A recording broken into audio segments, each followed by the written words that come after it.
Salam hörmətli müəllimlər. Bu gün sizə icmal haqqında danışmaq istəyirəm. Bir çox müəllimin verdiyi sual: "Müəllimə, icmalı necə yazmalıyıq? Qorxuram ki, icmalı özüm yazaram və hardasa yanlış edərəm." Ona görə də bir çox müəllim icmalı özü yazmır, ödənişlə yazdırır. Bəzən mahiyyətini başa düşmür. Əziz müəllimlər, icmal hazırlayarkən diqqətli olmalıyıq. Çünki hazırladığımız icmalı biz orada şifahi şəkildə danışacağıq. Ona görə də çalışın icmalınız öz məhsulunuz olsun.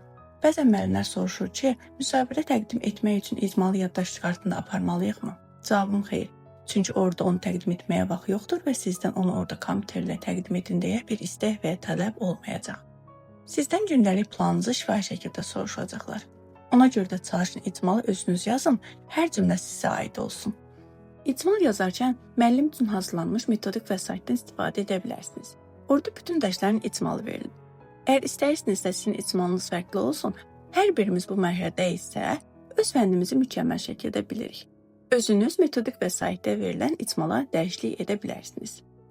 Əziz müəllimlər, növbəti videomda sizə icmal nümunəsi üzərində icmalın necə yazılmalı olduğunu izah edəcəm. Hər birinizə uğurlar.